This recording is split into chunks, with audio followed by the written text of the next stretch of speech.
I started keeping the TV on at night because the apartment sounded different when it was quiet. During the day, noise leaked through the walls constantly. Footsteps above me, pipes clicking, someone coughing 2 units down. At night, it thinned out, but never disappeared completely. Until one night, it did. I noticed it because I stopped scrolling on my phone and didn't remember why. The room felt paused, like sound had been set aside. I checked the clock. 2:11 a.m. I waited for something to break the quiet. It didn't.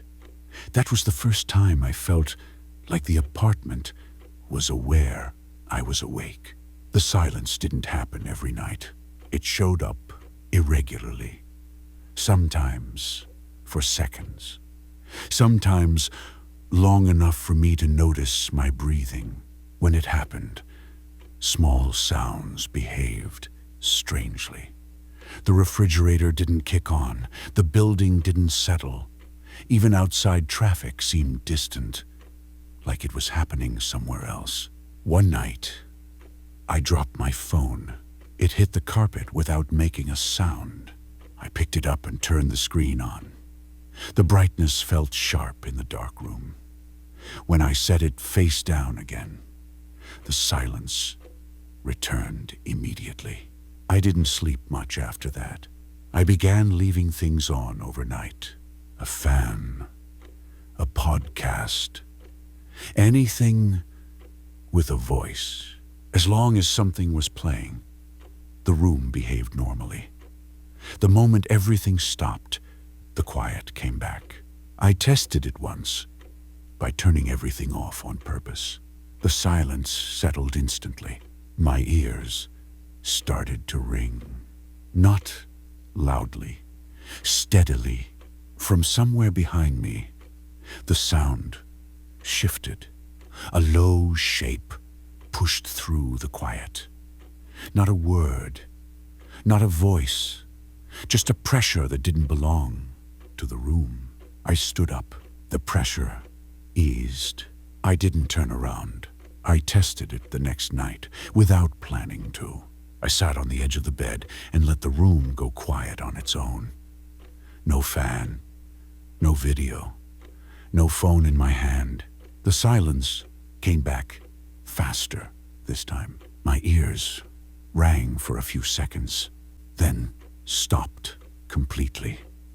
The pressure settled in my chest, light at first, then steady. I lifted my foot off the floor. The sound in the room shifted. I set my foot back down. It shifted again, returning to where it had been.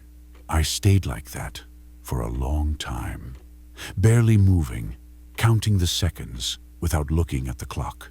When I finally stood up, the silence loosened all at once, like it had been waiting for me to prove something.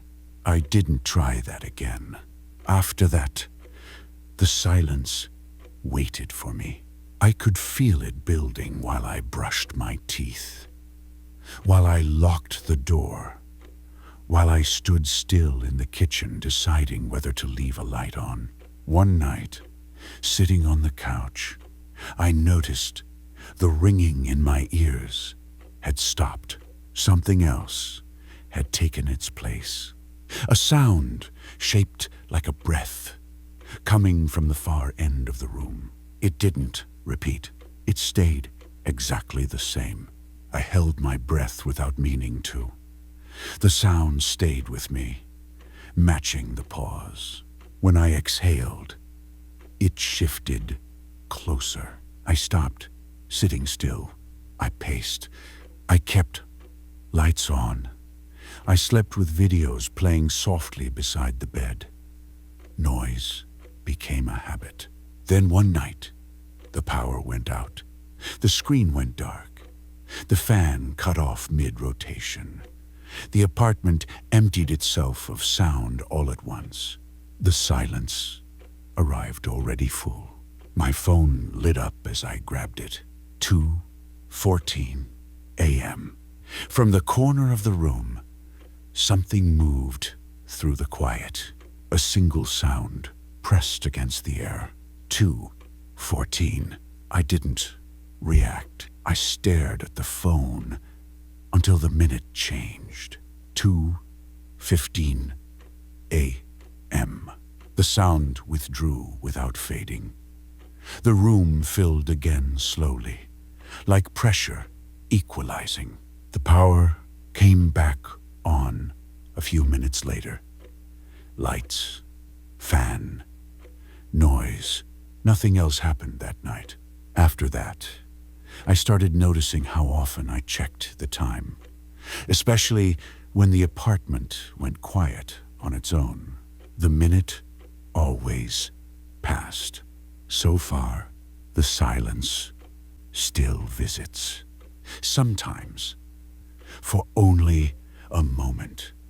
Sometimes long enough for me to hear it settling in the corners of the room.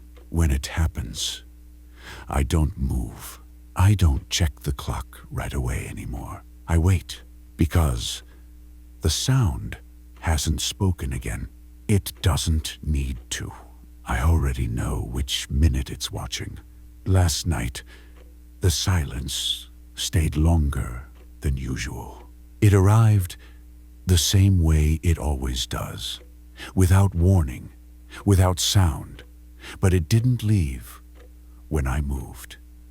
I stood up slowly, waited for the room to loosen, and nothing changed. The air felt fixed in place. I checked the clock. 2:13 a.m. I didn't look away when the minute changed. 2:14. The apartment didn't react. No sound shifted. No pressure moved closer. Nothing spoke. The silence held. I waited for the next minute. It didn't come right away. The numbers stayed where they were longer than they should have. My phone felt warm in my hand.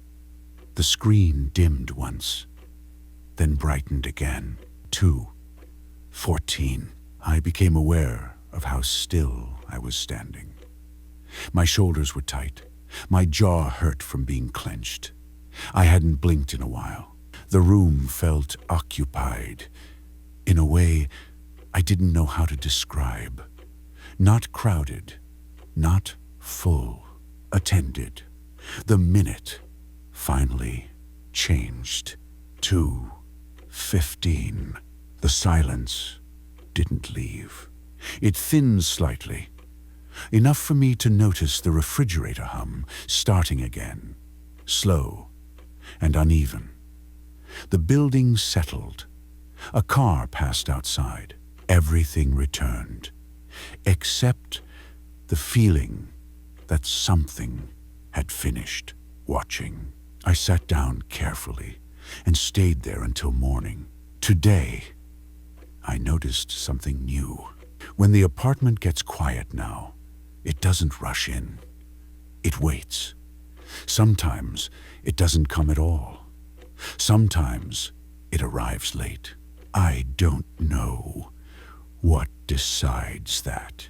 I've stopped trying to track it, but every night, before I sleep, I set my phone on the table where I can see the screen without moving. Not to check the time, just to know when the room starts paying attention again.